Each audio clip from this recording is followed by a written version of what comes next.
Everyone আসসালামু আলাইকুম, সবাই কেমন আছো? আজকে গরু মাংসের রেসিপি নিয়ে চলে আসলাম। তো দেখতে পাচ্ছেন গরু মাংস সেদ্ধ দিয়ে দিয়েছি। এদিকে আমার আম্মু আমাকে চাল, পেঁয়াজ, রসুন রান্না করতে যা যা লাগে মশলা সব কিছু রেডি করে আমাকে দিয়েছে। শুধু জাস্ট আমি এগুলো ব্লেন্ড করব। তো এখন আমি ব্লেন্ডার মেশিনে দিয়ে দিলাম, সব কিছু আস্তে আস্তে ব্লেন্ড করে নেব। দেখতে পাচ্ছেন ব্লেন্ড হচ্ছে।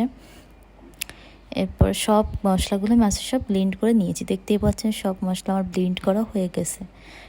এখন পেঁয়াজ, রসুন, আদা যা আমি ব্লেন্ড করেছি সেগুলো কড়াইতে দিয়ে একটু নাড়াচাড়া করে, যেহেতু আমি ব্লেন্ডারে ব্লেন্ড করেছি এর জন্য একটু পানি আছে।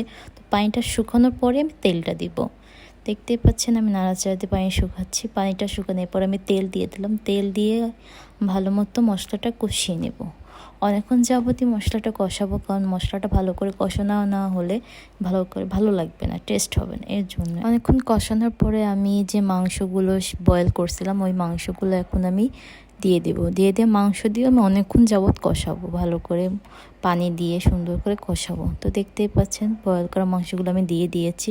এখন সুন্দর করে এটা কষিয়ে নেব। যত কষাবো তত সুন্দর টেস্ট আসবে। কষাতে কষাতে যতক্ষণ পানি শুকিয়ে যাবে তারপর পানি অ্যাড করে দেবো। আমি আমার পরিমাণ মতো পানি দিয়েছি, আমার যতটুকু লাগবে প্রয়োজন এই ততটুকু পানি দিয়ে ঢাকনা দিয়ে ঢেকে দিয়ে ওয়েট করবো মাংস হওয়ার অপেক্ষায়। সো দেখতেই পাচ্ছেন আমার রান্না কমপ্লিট হয়ে গেছে। ভিডিওটা আপনাদের কাছে ভালো লাগে লাইক, কমেন্ট, শেয়ার করবেন। আল্লাহ হাফেজ, সবাই ভালো থাকবেন।